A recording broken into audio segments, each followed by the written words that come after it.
Pack your ghetto belongings and get out. You're fired, girl. Karen Matthews swept her hand across the desk. Family photos crashed to the floor of St. Catherine's ICU nurses station. Amara Johnson watched her daughter's medical school graduation photo slide under Karen's designer heel. Glass cracked. "Security's coming," Karen announced loudly. 12 staff members turned to stare. 3 patient families looked up from the waiting area. Someone started recording. Amara knelt, gathering scattered items, a coffee mug, prescription glasses, car keys with a platinum credit card attached. Her navy scrubs wrinkled from 16 hours on shift. Natural hair pulled back simply. She stood slowly, brushing glass fragments from the photo frame. No one would guess she'd spent this morning reviewing quarterly revenue reports. Have you ever been so publicly humiliated that everyone assumed you were powerless, but you held the ultimate trump card? 20 minutes earlier, Amara had arrived for her 3 p.m. shift. As always, 15 minutes early. She'd been reviewing patient charts when Karen approached with purposeful strides. "I don't care about your so-called experience," Karen declared, arms crossed. Her voice projected across the unit. "This is a prestigious hospital, not some community clinic. Patients complain about your urban attitude." Maria Gonzalez, a charge nurse, glanced up from her computer. She pulled out her phone discreetly, opening Instagram Live. The notification appeared. "Y'all need to see this racism happening at St. Catherine's Hospital right now." 2 viewers joined immediately, then 7, then 23. Dr. Patterson, reviewing labs nearby, shifted uncomfortably but stayed silent. In the waiting area, Mrs. Carter looked up from her magazine, frowning. Her grandson started recording on his phone. "Security will escort you out in 10 minutes, Karen announced, checking her Apple Watch. "Don't make this harder than it needs to be." Amara remained calm, pulling out a leather notebook with gold initials. AJ. She began writing methodically. Her keychain caught fluorescent light, a black American Express card partially visible among regular keys. "Karen, can you state your full name and title for the record?" Amara asked quietly. "Are you threatening me?" Karen laughed. "Honey, I'm Karen Matthews, nursing supervisor level 4. I have been here for 15 years. You have what, 6 months?" 8 months, Amara corrected, still writing. "What specific policy violations are you citing?" Karen rolled her eyes theatrically. "Policy? Girl, this isn't about policy. This is about fit, cultural fit. You people always make everything about rules and lawyers." Maria's live stream viewer count climbed, 47, 89, 156. Comments flooded in. "This is 2024. Sue them. Get her name." A young black nursing student, Jasmine, stood frozen by the supply closet. Tears gathered in her eyes. Her fists clenched slowly. "And don't think about applying anywhere else in this city," Karen continued, her voice dripping with satisfaction. "I have connections. Your career in prestigious healthcare is over." Dr. Sarah Kim, an attending physician, approached cautiously. "Karen, perhaps we should discuss this privately." "No need," Karen cut her off. "This is a teaching moment. Standards matter here."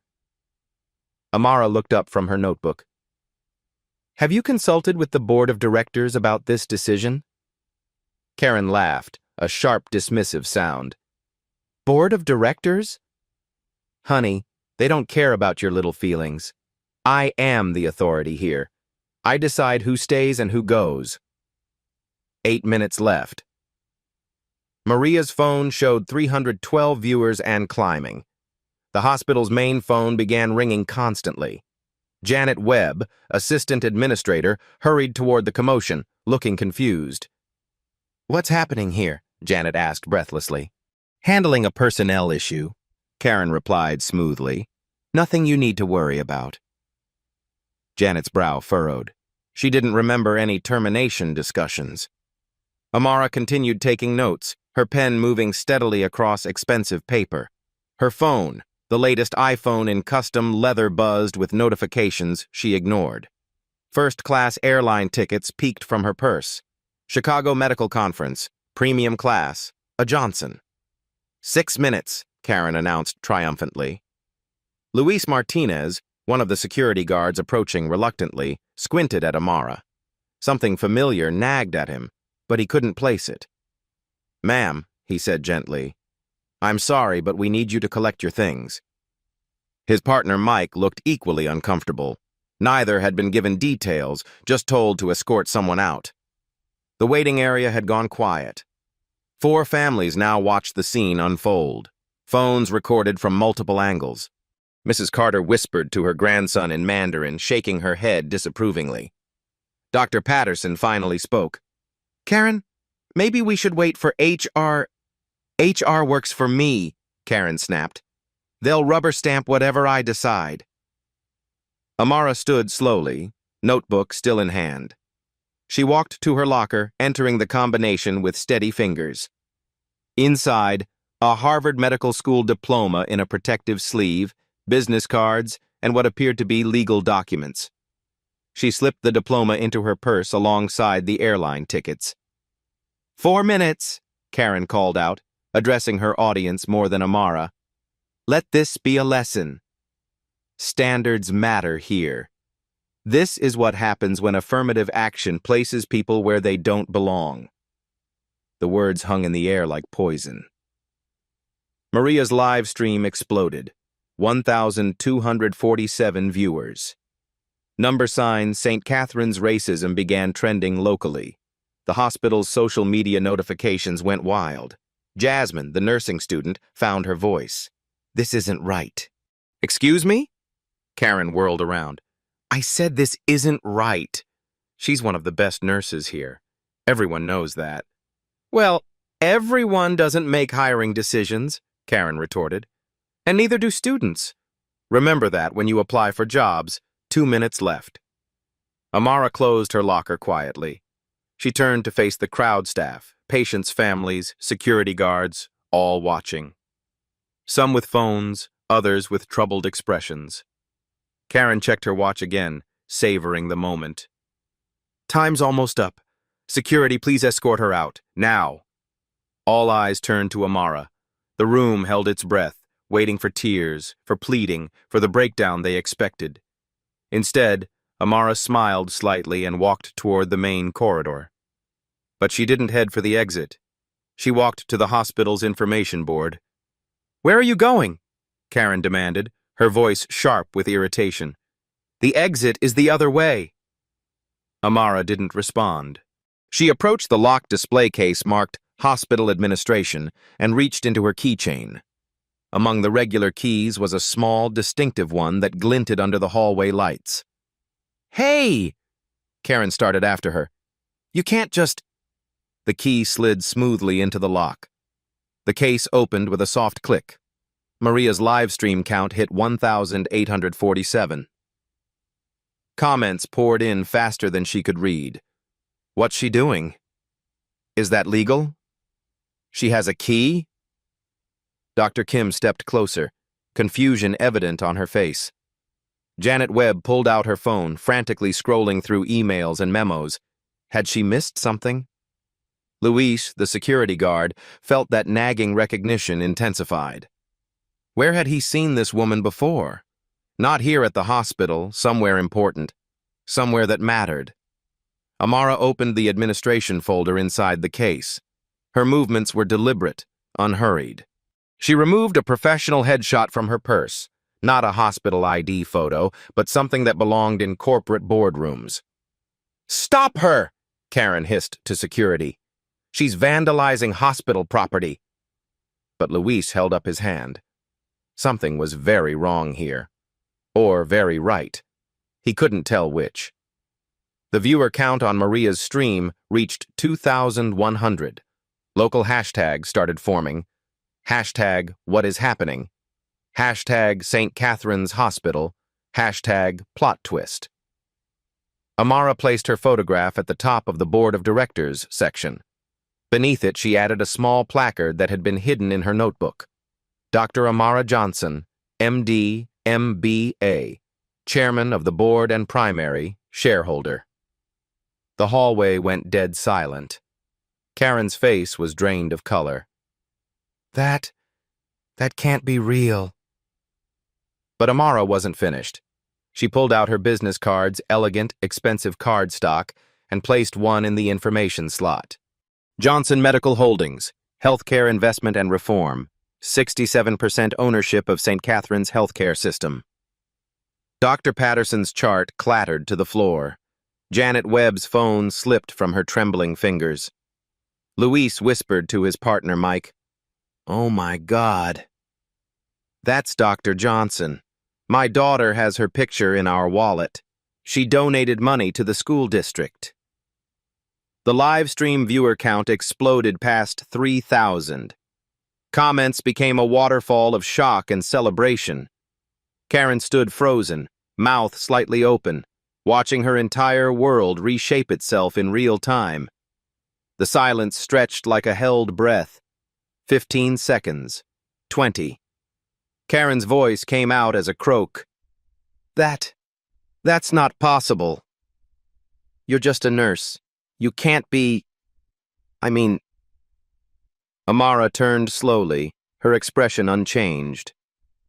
"Actually, Karen, I'm a Harvard-trained physician and this hospital's majority owner. I've been working here to understand our workplace culture firsthand." The words hit like a physical blow. Karen stumbled backward, her designer heel catching on the linoleum. Maria's live stream exploded past 5,000 viewers. Comments became a blur. "She owns the hospital." "Plot twist. Karen is done." Dr. Patterson approached cautiously, his face pale. "Dr. Johnson? Dr. Johnson who published the Medicare reform papers?" "That's correct." Amara's voice remained steady. Janet Webb finally found her voice. But your employee file says exactly what I wanted it to say." Amara pulled out her real business card. "Johnson Medical Holdings acquired this facility 18 months ago. I've been conducting what you might call field research." Luis, the security guard, snapped his fingers. "That's where I know you from. You spoke at my daughter's graduation. You donated $2 million to our school district." His hand moved instinctively to his wallet, where a newspaper clipping showed Amara in an elegant suit, shaking hands with the mayor. Karen's breathing became shallow. "This is impossible." "You wore scrubs. You worked night shifts. You cleaned bedpans." "I did." Amara's tone held no mockery, only quiet fact. "How else would I learn what really happens here?" The crowd around them grew. Nurses, technicians, doctors drawn by the commotion and Maria's viral live stream. Someone had called the local news. Channel 7's van was pulling into the parking lot. Dr. Sarah Kim stepped forward hesitantly. "Dr. Johnson, I had no idea. Your work on healthcare equity, it's required reading in our residency program." "Thank you." Amara's acknowledgement was gracious but brief. Her attention returned to Karen, who stood frozen like a deer in headlights. "This has to be some kind of joke," Karen whispered, but her voice lacked conviction. Amara pulled out her phone, that expensive iPhone in custom leather. She speed-dialed a number. "Patricia?" "Yes, it's Dr. Johnson. Please prepare the emergency board meeting materials for 5 p.m. today. Full board attendance required." Once she paused, listening. "Yes, the discrimination incident I mentioned. It's happening now." Karen's knees nearly buckled. The live stream count hit 8,000. St. Catherine's. Reveal was trending statewide. Local news outlets began calling the hospital's main line, which rang constantly in the background. Jasmine, the nursing student, stepped closer. Her voice trembled with awe. "You're really her?" "Dr. Johnson, who created the Minority Scholarship Program." "I am." You paid for my entire nursing school tuition." The revelation sent another ripple through the crowd. Phones appeared everywhere, recording from every angle. The story was spiraling beyond the hospital walls, picked up by Twitter, Facebook, TikTok. Karen finally found her voice. "Dr. Johnson, please, there's been a misunderstanding. I thought, surely you can understand my position." "Your position?" Amara's eyebrow raised slightly. "Well, I didn't know. How could I know? You looked like—" Karen trailed off, realizing every word made it worse. "Like what, Karen?" The question hung in the air. Karen's mouth opened and closed soundlessly. Dr. Patterson broke the uncomfortable silence. "Dr. Johnson, I owe you an apology. I should have spoken up earlier." "Yes, you should have." Amara's words were simple, direct, no emotion, no judgment, just fact. Janet Webb rushed forward, her administrative instincts kicking in. "Dr. Johnson, I had no knowledge of this incident. If I had known—" "But you didn't know, did you, Janet? Even though I filed 3 formal reports about discriminatory behavior in this unit over the past 2 months. Janet's face went white. "Those reports came from A. Johnson in the nursing department. I assumed. You assumed they weren't worth investigating because they came from a nurse." The indictment was gentle but devastating. Maria continued live streaming, her viewer count approaching 12,000. Comments poured in from across the country. "Justice is coming. This is epic. Karen is about to get fired by her own employee." News vans from 3 local stations now crowded the parking lot. Hospital security was setting up barriers to control the growing crowd of onlookers drawn by social media. Karen made one last, desperate attempt. "Dr. Johnson, I have a mortgage. Kids in college. I was just trying to maintain standards." "Standards?" Amara's voice remained level. "Let's review those standards, shall we? I graduated summa cum laude from Harvard Medical School, completed my residency at Johns Hopkins, published 23 peer-reviewed papers on healthcare reform, led quality improvement initiatives in 4 states. Each credential landed like a hammer blow. What standards exactly did I fail to meet?" Karen had no answer. The crowd pressed closer. Phones captured every moment. The story had taken on a life of its own, spreading across social media platforms faster than the hospital's crisis management team could respond. Luis stepped closer to his partner, Mike. "Man, we're about to witness something historic." Mike nodded grimly. "Yeah, someone's about to lose everything." Amara glanced at her phone. "Karen, the emergency board meeting convenes in conference room A at 5 p.m. That's 1 hour from now." She looked around at the assembled crowd staff members, patients' families, security guards, all watching with rapt attention. "I believe everyone deserves to see how this resolves." The live stream hit 15,000 viewers. Karen Matthews realized her career wasn't just ending. It was imploding in real time, broadcast to thousands of people. And there was still an hour left before the board meeting. Dr. Kim pulled out her own phone, frantically Googling Dr. Amara Johnson Medical Holdings. Her eyes widened as results populated. Forbes articles, Harvard Business Review features, medical journal publications. The woman standing in scrubs before them was a healthcare industry powerhouse. "Dr. Johnson," she said quietly, "your paper on reducing hospital readmission rates, we implemented your protocols here last year. They saved us over $3 million. "I know," Amara replied simply. "I reviewed the quarterly reports." Another wave of realization swept through the crowd. She hadn't just been working among them, she'd been evaluating everything. Karen's supervisor facade crumbled completely. Her voice became pleading. "Please, Dr. Johnson. I have 15 years of service here. 15 years. I was just following protocols." "Which protocols?" Amara opened her leather notebook. Section 4.2 of our employee handbook, which I authored, prohibits discriminatory language in the workplace. Section 7.1 requires documentation before any disciplinary action. Section 12.3 mandates HR consultation for terminations. She read directly from her notes. You violated all three, Karen, in front of witnesses, on live stream, while using racial language. The legal implications hit everyone simultaneously. This wasn't just workplace drama anymore. This was a discrimination lawsuit waiting to happen, documented by thousands of viewers. Maria's phone showed 18,500 viewers. Comments scrolled too fast to read, but the sentiment was clear. Justice was about to be served. A new commotion stirred near the hospital entrance. Through the glass doors, they could see reporters setting up cameras.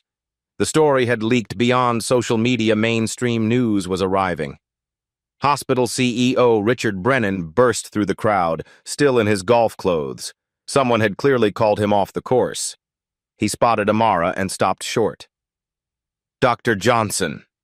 His greeting held a mixture of respect and barely concealed panic. I came as soon as I heard. Richard. Amara's acknowledgement was cool. Perfect timing. You'll want to be present for the board discussion. Brennan's eyes darted to Karen, then to the phones recording everything, then to the news crews visible outside. His career was potentially on the line, too. Perhaps we should move this to a private conference room, he suggested weakly. Why? Amara's question was innocent. Karen felt comfortable conducting her business publicly. I see no reason for privacy now. The crowd murmured appreciation. Justice delivered in daylight, not hidden behind closed doors. Dr. Patterson approached Amara cautiously. Dr. Johnson, I want you to know that not everyone here shares Karen's perspective. I'm aware, Amara said. That's why I spent 8 months observing. I know exactly who shares what perspectives. The statement sent a chill through several staff members. How many others had she been watching, evaluating, taking notes on? Karen made one final attempt at damage control. Dr. Johnson, surely we can resolve this professionally. I'm willing to apologize publicly. Take sensitivity training. Whatever you think is appropriate. Amara studied her for a long moment. The crowd waited. Karen, do you know what our hospital's patient satisfaction scores were when I acquired it? The sudden topic change caught everyone off guard. No. 67%. Industry bottom quartile. Do you know what they are now?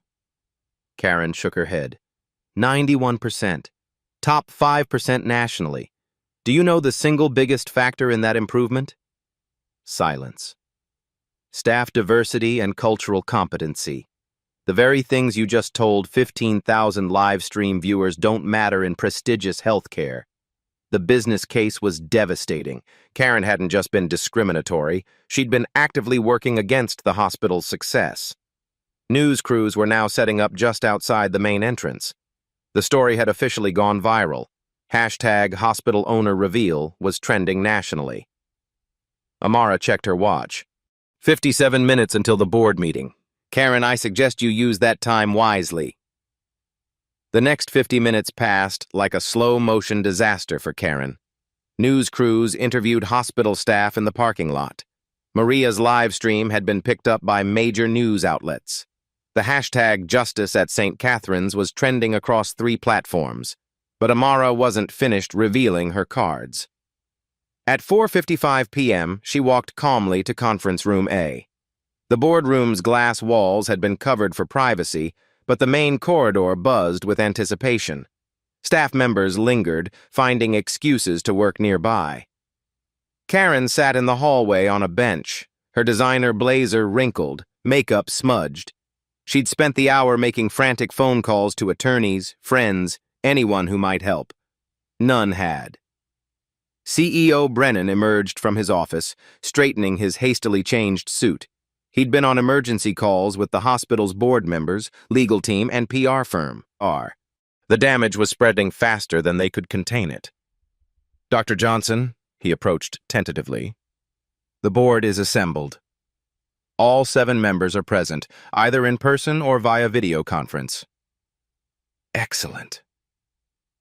Amara held a thick folder now documents that hadn't been in her nurse's locker. The conference room door opened. Through the brief gap, Karen glimpsed a mahogany table surrounded by well-dressed individuals she recognized from hospital promotional materials. Board members, people whose decisions shaped her career, people who apparently worked for the woman she'd just tried to fire. Dr. Patricia Williams, Chief of Internal Medicine, was the first to speak when Amara entered. Dr. Johnson, we came as soon as we received your call. I've reviewed the incident documentation you sent. Thank you, Patricia. Amara took her seat at the head of the table, a chair Karen now realized had always been hers. Through the conference room's video screen, 3 board members joined remotely.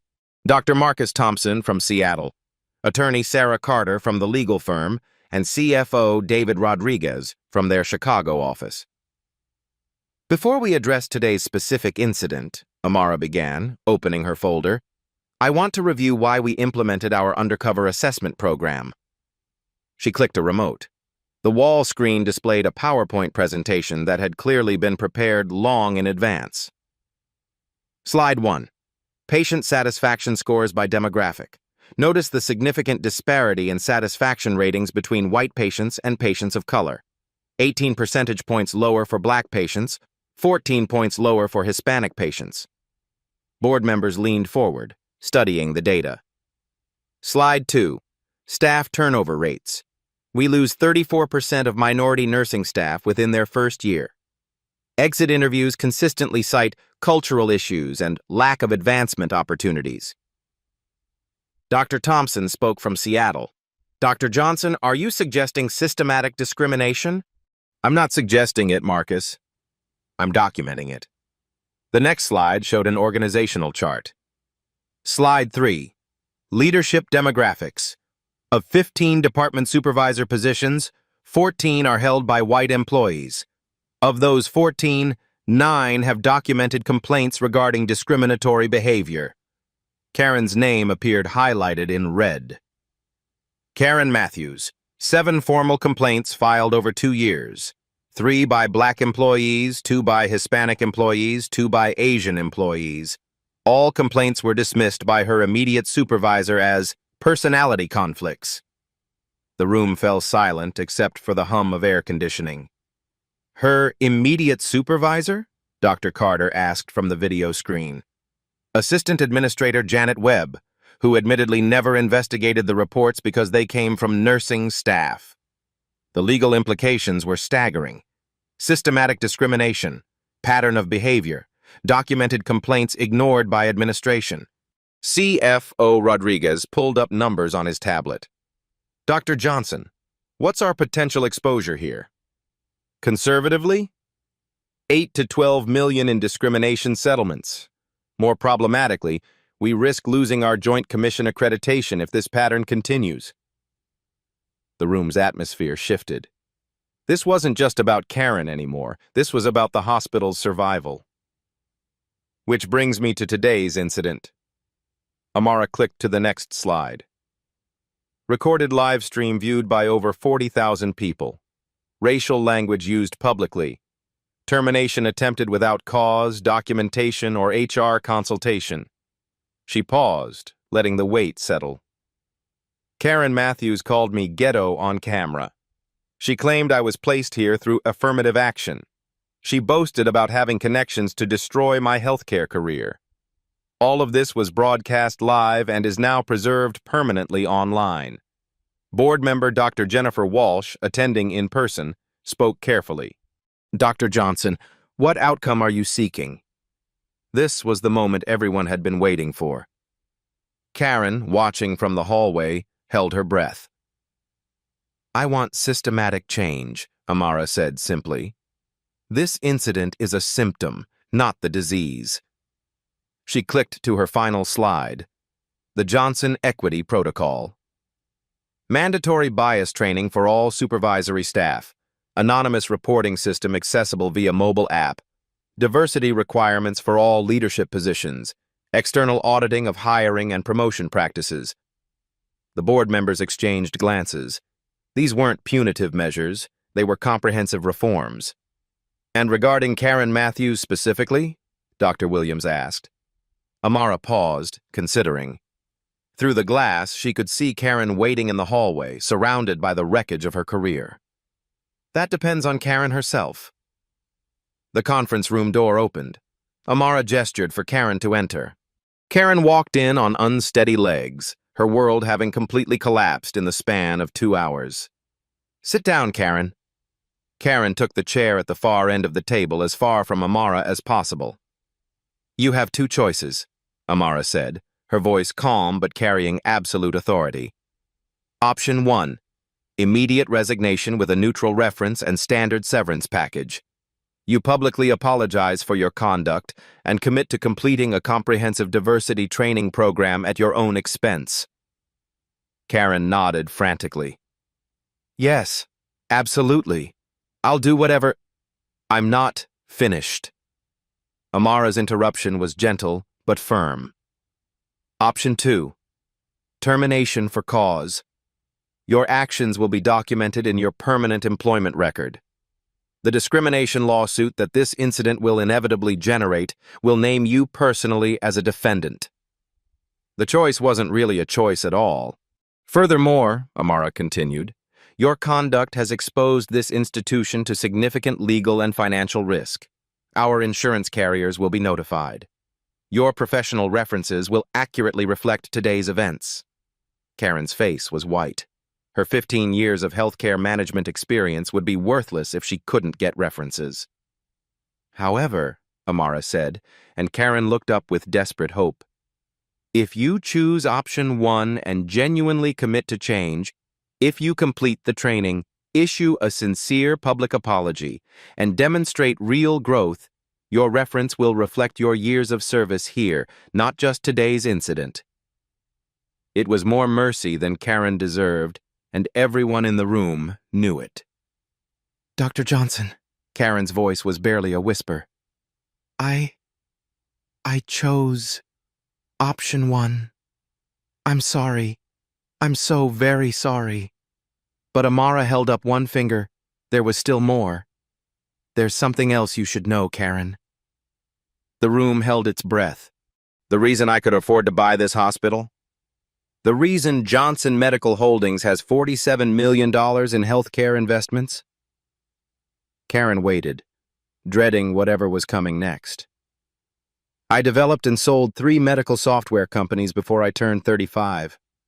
Companies that revolutionized patient care management. Companies whose software this very hospital uses every day. The final twist hit like a physical blow.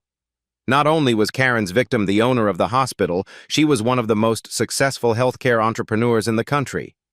Your ghetto colleague, Karen, has generated more value for American healthcare than most people could in 10 lifetimes. Karen buried her face in her hands and began to cry. The boardroom fell silent except for Karen's quiet sobbing. Even the remote participants seemed uncomfortable, their video windows showing awkward expressions. Dr. Williams was the first to speak. Dr. Johnson, your software suite Metaflow Pro, we implemented it system-wide last year. It reduced our documentation time by 40%. I'm aware. Amara's tone remained neutral. I've been reviewing implementation reports during my time here. User adoption has been excellent, though I noticed some staff resistance in certain departments. She didn't need to specify which departments. Everyone understood. CFO Rodriguez leaned forward. Dr. Johnson, for context, your software companies generated how much revenue before acquisition? Patient Core sold to IBM for $87 million. Mediflow was acquired by Epic Systems for $123 million. CareSync went public and is currently valued at $400 million. The numbers hung in the air like indictments. Karen had dismissed a woman whose innovations touched millions of patients daily. Board member Dr. Walsh cleared her throat. Karen, did you research Dr. Johnson's background before today's incident? Karen looked up, mascara streaking her cheeks. No. She worked nights. She wore scrubs. I thought she was just another nurse.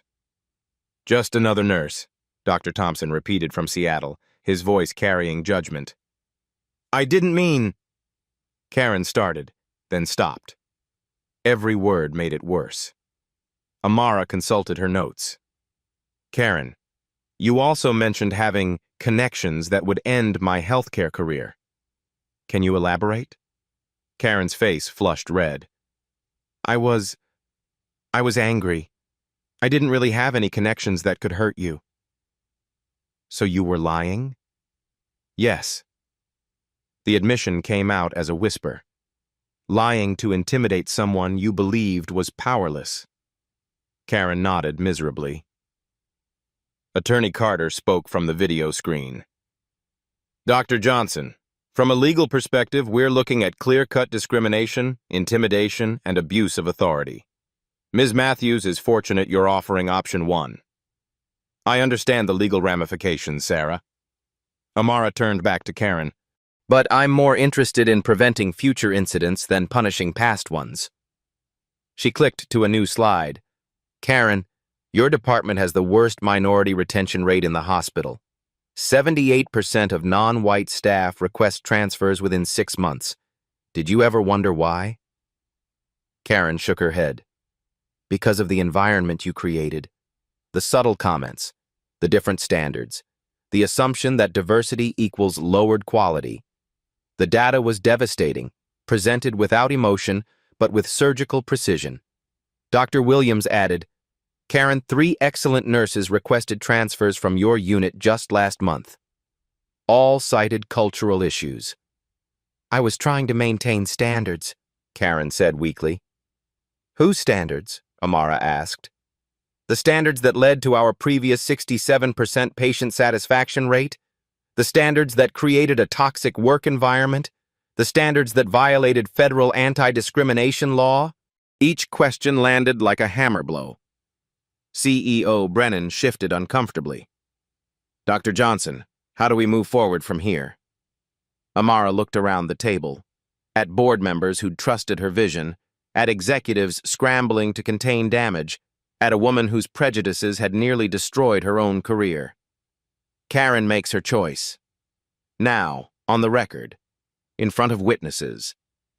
The ultimatum was delivered without theatrics, but its finality was absolute. Karen looked around the room at faces ranging from sympathetic to disgusted to professionally neutral. Her 15 years of healthcare management had led to this moment, begging for mercy from the woman she'd tried to humiliate. I choose option 1, she said clearly. I resign immediately. I'll complete whatever training you require. I'll issue a public apology. And She paused, struggling with the words. I'll try to understand how wrong I was. Amara nodded once. Dr. Williams will coordinate your resignation paperwork. Your public statement will be reviewed by our communications team before release. The diversity training program requires 6 months of participation. She closed her folder. This meeting is concluded. As board members began filing out, Amara addressed Karen one final time. Karen, you have a chance to grow from this. Don't waste it.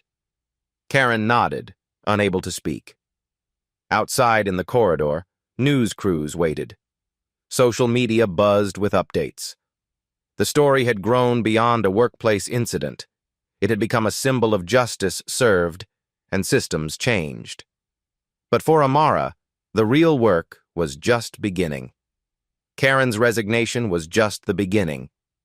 By 6 p.m., #HospitalOwnerReveal had generated over 2.3 million views. Major news outlets called for interviews. The hospital's reputation hung in the balance, but Amara had been preparing for this moment. Schedule an all-hands meeting for tomorrow morning, she told Dr. Williams. 7 a.m., everyone attends. Everyone? Doctors, nurses, technicians, administrative staff, security, everyone. The next morning, St. Catherine's auditorium filled beyond capacity. Staff lined the walls when seats ran out. News cameras positioned discreetly in the back. Amara took the stage wearing professional attire instead of scrubs. The transformation was striking. Gone was the humble night shift nurse, replaced by the confident healthcare executive she'd always been. Good morning. I'm Dr. Amara Johnson, chairman of the board and primary shareholder. For 8 months, I've worked among you to understand our workplace culture firsthand. The auditorium buzzed with whispers. What I discovered concerns me deeply. We have systemic problems beyond any single individual. Yesterday's incident was a symptom, not the cause. She clicked to her first slide. Patient satisfaction by staff demographics. Departments with diverse leadership outperform homogeneous departments by 23 percentage points. Murmurs rippled through the audience. Slide 2. Financial impact. Our minority-led units generate 18% higher profit margins due to improved efficiency and reduced turnover. CFO Rodriguez nodded from the front row. The business case for diversity isn't just morally correct, it's financially essential. Discrimination costs us money. Next slide, the Johnson Equity Protocol, effective today. First, zero-tolerance discrimination policy. Any supervisor using discriminatory language faces immediate suspension. She paused, letting that settle. Second, all supervisory staff complete 40 hours of mandatory bias training within 60 days. Comprehensive education on unconscious bias and inclusive leadership. Some managers looked uncomfortable. Third, anonymous reporting system. We launched the Equity Watch mobile app next week. Reports go directly to my office with guaranteed 24-hour response. Janet Webb, who'd ignored previous discrimination reports, visibly paled. Fourth, leadership diversity requirements. Within 6 months, all departments must have management reflecting our patient demographics. Dr. Kim raised her hand. How will you measure success? Monthly diversity audits with public reporting. Quarterly patient satisfaction surveys by demographics. Annual culture assessments by external firms. The precision was intentional. Vague commitments meant no change. Fifth, financial investment. We're allocating $500,000 annually for diversity initiatives, including scholarships and mentorship programs. Maria, who'd live-streamed the incident, looked amazed. Some wonder if this is retaliation for yesterday's events. It's not. Amara showed documentation with dates. These reforms have been in development for 6 months. Yesterday provided the catalyst for immediate implementation. I worked undercover because executive assessments produce sanitized results.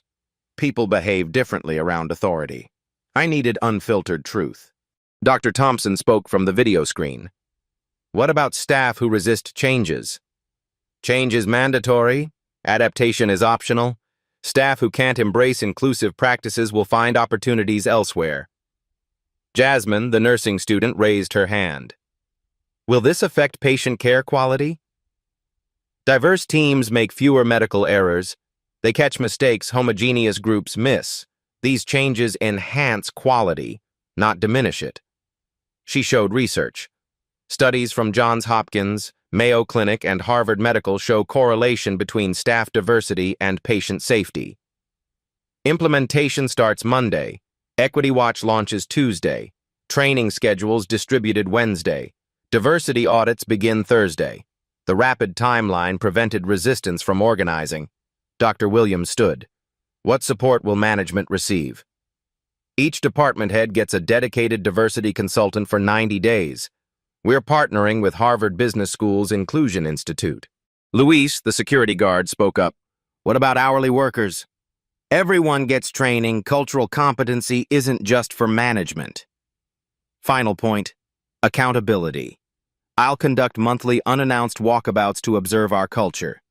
The undercover assessment wasn't one time, it's ongoing. The message was clear. Oversight would be constant. This hospital can model healthcare equity nationwide. We have resources, talent, and commitment. The question is whether we have courage. She closed her presentation. Department heads remain for implementation planning. Everyone else, thank you.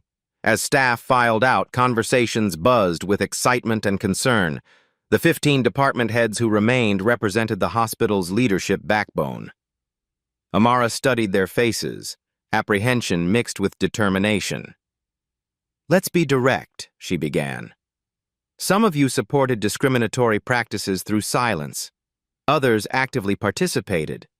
A few tried to intervene but lacked authority. The room was uncomfortable, but honesty was necessary. Dr. Kim spoke first.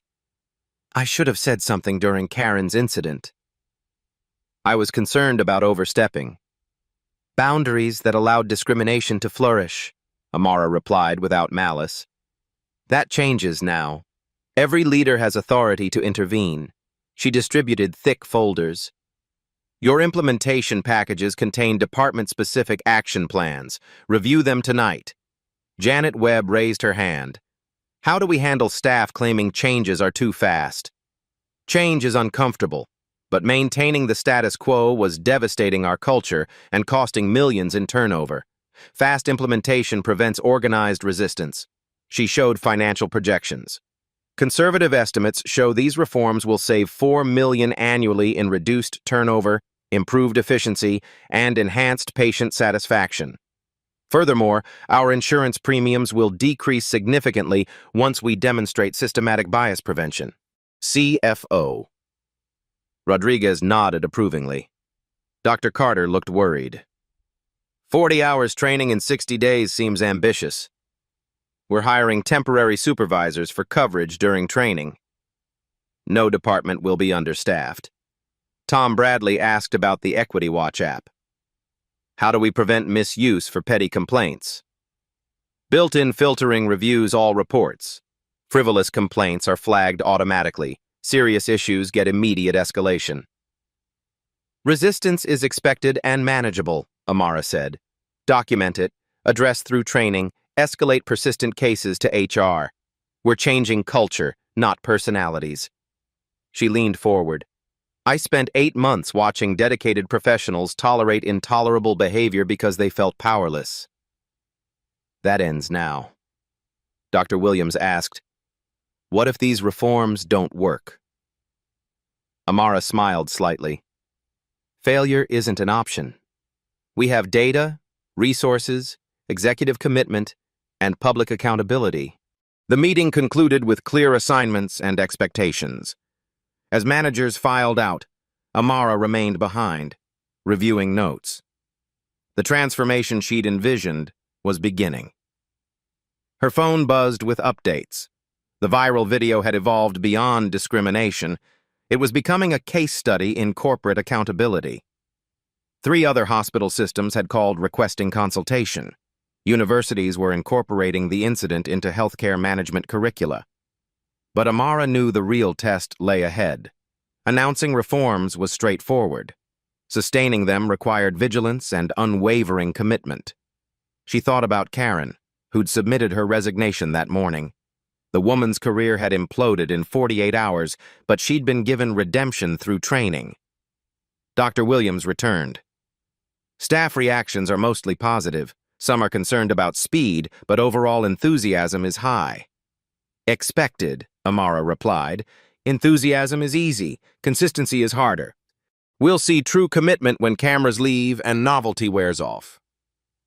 The board wants a progress report in 30 days. They'll have detailed metrics. Numbers don't lie about cultural change. Patricia asked, why did you choose nursing for undercover work? Amara considered. Nurses are the hospital's backbone. They interact with every department, every hierarchy level, every patient type. If you want to understand healthcare culture, you study nursing culture. And Karen? Karen was inevitable. Systems that tolerate discrimination always produce Karens. Our job isn't preventing individual bias, It's creating structures that make discriminatory behavior impossible to sustain. CNN called requesting an interview. Amara declined. Not yet. Let reforms prove themselves first. Success speaks louder than interviews. Tomorrow would bring implementation challenges and resistance. But for the first time in 8 months, she felt optimistic about St. Catherine's future. The viral humiliation had become the catalyst for industry-leading reform. 3 months later, the changes at St. Catherine's Hospital were undeniable. Karen Matthews had completed her diversity training program in Chicago and issued a public apology that garnered 1.2 million views.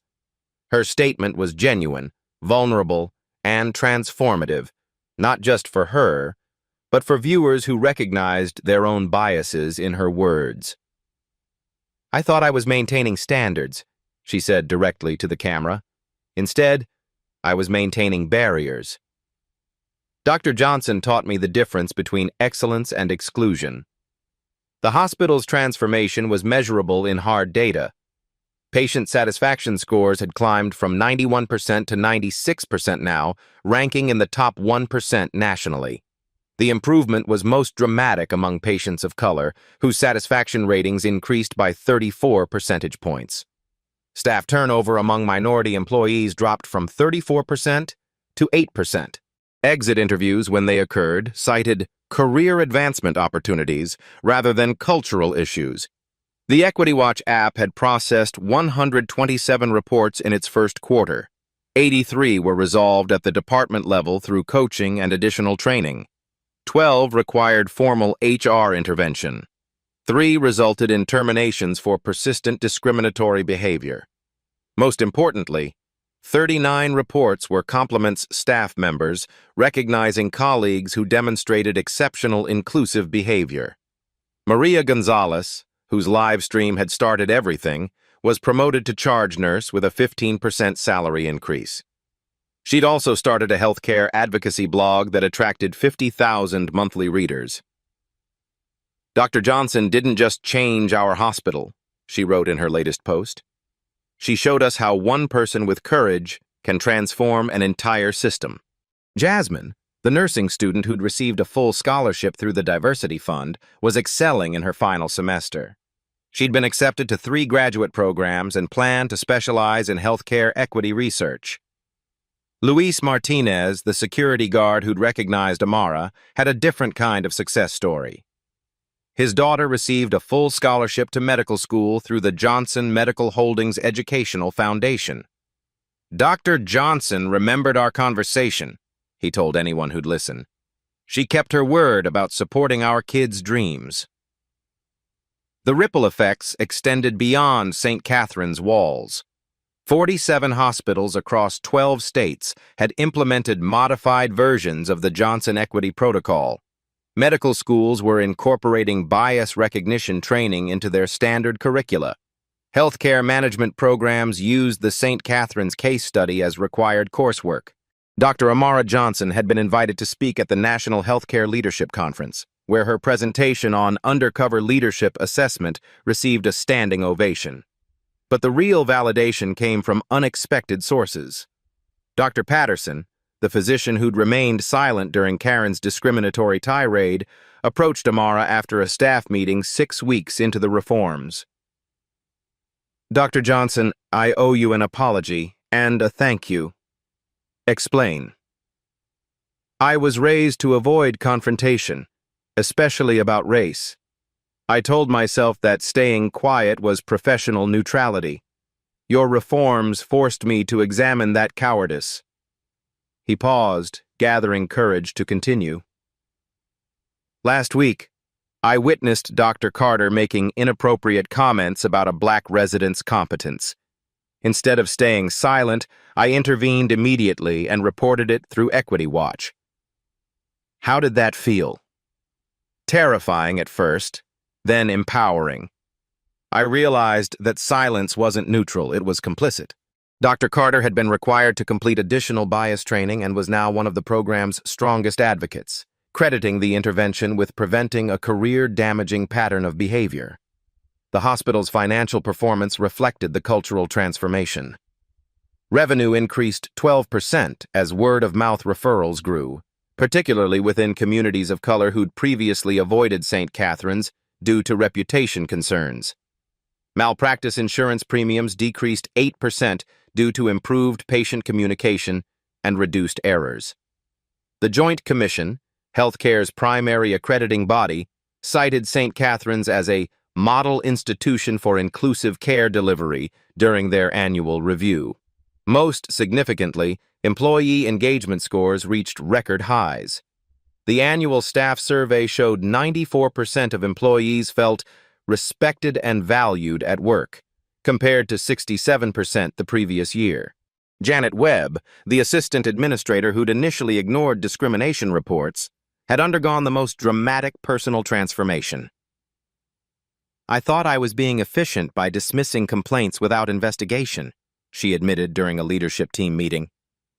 "I was actually being negligent." The Equity Watch system taught me that every report deserves thorough consideration. She'd become one of the program's most effective advocates, personally responding to every app submission within the required 24-hour window. The diversity training program, initially met with skepticism, had evolved into something unexpected, a competitive advantage. Departments competed to achieve the highest scores on monthly culture assessments. Managers requested additional training modules to improve their team's performance. The program waiting list extended 3 months. "It's like we discovered a secret weapon," explained Tom Bradley, facilities manager. "Inclusive leadership makes everything work better: efficiency, communication, problem-solving, innovation." His department, once notorious for high turnover, hadn't lost a single employee in 4 months. The monthly diversity audits revealed consistent progress across all metrics. Representation in leadership roles had improved from 14% to 31% minority participation. Promotion rates showed no significant demographic disparities. Pay equity analysis revealed and corrected previously hidden salary gaps. But Amara knew the most important changes were often invisible. During her unannounced walkabouts, she observed subtle shifts in behavior: more diverse lunch groups, cross-cultural mentoring relationships, patients of color expressing comfort and trust with staff. The emergency department, previously criticized for cultural insensitivity, now received commendations for culturally competent care. The difference wasn't just training, it was fundamental respect. Dr. Sarah Kim had been promoted to Chief of Staff, becoming the first Asian American woman to hold the position. Her appointment was based on merit and leadership excellence, but the hospital's new culture made her success possible. "5 years ago, I wouldn't have been considered for this role," she reflected. "Not because I lacked qualifications, but because the system didn't recognize my leadership style as valuable." The reforms had revealed hidden talent throughout the organization. 3 months after implementation, Amara convened the board of directors for a comprehensive review. Patient satisfaction, 96%, up from 67% before our acquisition. Staff retention, 92%, up from 66%. Revenue growth, 12% above projections. Legal liability, 0 discrimination claims filed. The numbers spoke clearly. More importantly, we've created a replicable model. Johnson Medical Holdings is implementing these protocols across our entire portfolio, 14 hospitals in 8 states. Board member Dr. Williams smiled. "Amara, what's next?" "Phase 2. We're launching the Johnson Institute for Healthcare Equity, a research and training center that will serve the entire industry." The vision was ambitious but achievable. St. Catherine's success had proven that systematic change was possible when leadership committed resources and attention to equity. The incident that started this transformation was painful, Amara concluded. But pain often precedes growth. We've proven that discrimination isn't just morally wrong, it's operationally inefficient and financially costly. As the meeting concluded, she reflected on the journey from humiliation to transformation. Karen's discriminatory behavior had been a catalyst, not a cause. The real problem had been systemic tolerance for bias, which created environments where discrimination could flourish. Changing systems required more than good intentions. It demanded data, accountability, resources, and unwavering commitment to justice. St. Catherine's Hospital had become living proof that healthcare equity wasn't just an ideal, it was an achievable, measurable, and profitable reality. 1 year after the incident that changed everything, Dr. Amara Johnson stood before a packed auditorium at Harvard Medical School, delivering the keynote address for their Healthcare Leadership Summit. The video of her humiliation and triumph had been viewed 47 million times across platforms. More importantly, it had sparked a movement. Sometimes the most painful moments create the greatest opportunities for growth, she told the audience of future healthcare leaders. That day in the ICU, I had a choice: seek individual revenge or pursue systematic change. The audience leaned forward, captivated. I chose systems over satisfaction, justice over vengeance, long-term transformation over short-term vindication. St. Catherine's Hospital has become a model for healthcare administrators worldwide. The Johnson Equity Protocol was now implemented in 247 hospitals across 18 countries. Medical schools required courses on bias recognition, but the real impact was measured in individual lives transformed. Karen Matthews had completed her diversity training and now worked as a patient advocate at a community clinic. Her salary was 40% lower than her previous position, but her satisfaction was immeasurably higher. I lost my career, she'd said in a follow-up interview, but I found my purpose. Dr. Johnson gave me a chance to become better instead of bitter.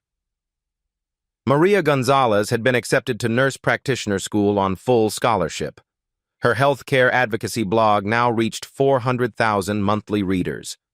Jasmine graduated valedictorian and was pursuing her doctorate in healthcare policy, researching bias prevention in medical education. Luis Martinez's daughter was thriving in her second year of medical school, specializing in emergency medicine with published research on cultural competency. The ripple effects continued expanding. The Johnson Institute for Healthcare Equity had opened with a $50 million endowment, offering research grants and training programs to healthcare organizations worldwide. Healthcare disparities in their network had decreased by 23% in 1 year. Medication errors dropped 31%. Patient satisfaction among minorities increased 45%. Change is not a destination, she continued her Harvard address. It's a daily practice. Every interaction, every hiring decision, every policy review is an opportunity to choose inclusion over exclusion. She paused, looking out at diverse faces representing healthcare's future. The woman who tried to fire me believed she was protecting standards. She wasn't wrong about the importance of standards. She was wrong about what those standards should measure. The audience absorbed the lesson. Excellence isn't threatened by diversity. It's enhanced by it. Innovation doesn't come from comfort. It comes from different perspectives working toward common goals. As her speech concluded, Amara issued her final challenge. You will face moments that test your courage. Moments when staying silent feels safer than speaking up. Moments when maintaining the status quo seem easier than pursuing change. She thought about that day in the ICU when she could have simply walked away quietly. In those moments, remember, you don't need to own a hospital to make a difference. You need courage, conviction, and commitment to justice. The standing ovation lasted 3 minutes. But for Amara, the real applause came from daily emails healthcare workers who'd found courage to report bias, patients who felt respected, young professionals who saw leadership that looked like them. The viral video that started as public humiliation had become a masterclass in transformational leadership. Real power isn't about getting revenge, she'd said in countless interviews. It's about changing systems so the next person doesn't face what you did. The Johnson Equity Protocol had prevented hundreds of discrimination incidents. The Equity Watch app had processed over 50,000 reports, creating the largest database of healthcare bias incidents ever compiled. More importantly, it created a culture where bias was recognized and addressed before causing harm. As Amara left Harvard that evening, she reflected on the journey from humiliation to triumph. Karen's words still echoed sometimes. Pack your ghetto belongings and get out. But they no longer carried pain. They carried purpose. Every hospital implementing equity protocols, every medical student learning bias recognition, every patient receiving culturally competent care was proof that systematic change was possible. The video continued circulating, but its message had evolved. It wasn't just about one woman's triumph. It was about what becomes possible when leaders have both power and principle. Your turn to create change. Have you witnessed workplace discrimination? Share your story in the comments below. Every voice matters in building understanding and accountability. What barriers are you breaking in your industry? Tag us and tell your story. Courage is contagious. Ready to learn more about systematic change in healthcare? Subscribe to Black Voices Uncut for stories of professionals transforming industries through intelligence, integrity, and unwavering commitment to justice. 3 things you can do today. Document bias when you see it. Support minority-owned businesses in your field. Demand diversity metrics from your workplace leadership. Remember, change starts with courage, and courage multiplies when we stand together. The question isn't whether you have power. It's whether you'll use whatever power you have to create the world you want to see. What will your legacy be? At Black Voices Uncut, we don't polish away the pain or water down the message. We tell it like it is because the truth deserves nothing less. If today's story spoke to you, click like, join the conversation in the comments, and subscribe so you'll be here for the next Uncut Voice.